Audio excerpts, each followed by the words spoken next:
الحمد للہ رب العالمین والصلاة والسلام علی سیدنا المرسلین۔ حاضرین کرام، السلام علیکم ورحمۃ اللہ وبرکاتہ۔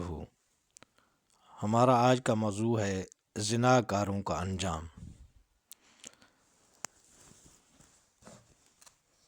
زنا کاروں کا انجام اور امت کے زنا کاروں کو آپ صلی اللہ علیہ وسلم نے اس حال میں دیکھا کہ وہ ننگے ہونے کی حالت میں آگ کے بڑے کمرے میں بند ہیں اور وہاں سے اتنی سخت بدبو اور تعفن اٹھ رہا ہے کہ پیغمبر علیہ الصلوۃ والسلام کو اپنی ناک مبارک شدید بدبو کی وجہ سے بند کرنی پڑی۔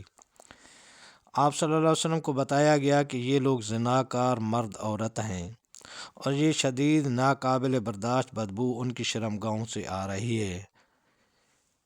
اور سفر معراج میں آپ صلی اللہ علیہ وسلم نے دیکھا کہ ایک طرف ایک خوان میں تازہ حلال گوشت رکھا ہے اور دوسری طرف دوسرے تشت میں سڑا ہوا گوشت موجود ہے، مگر لوگ حلال گوشت چھوڑ کر حرام سڑا ہوا بدبودار گوشت کھا رہے ہیں۔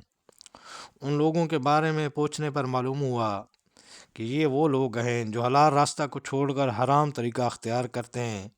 مثلا مرد کے پاس حلال اور طیب بیوی موجود ہے مگر وہ اسے چھوڑ کر ایک زانیہ بدکار فاحشہ کے ساتھ شب باشی کرتا ہے، یا عورت کے پاس حلال شوہر موجود ہے مگر وہ اس کے پاس نہ رہ کر غیروں کے ساتھ رات گزارتی ہے۔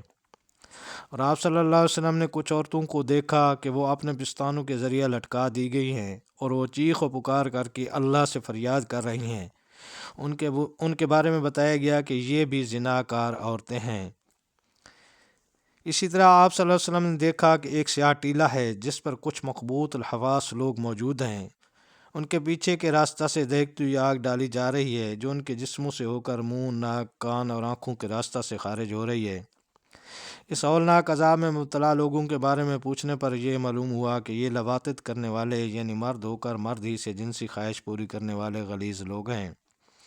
اس کام کو کرنے اور کرانے والے دونوں عذاب میں گرفتار ہیں، الیاذ باللہ۔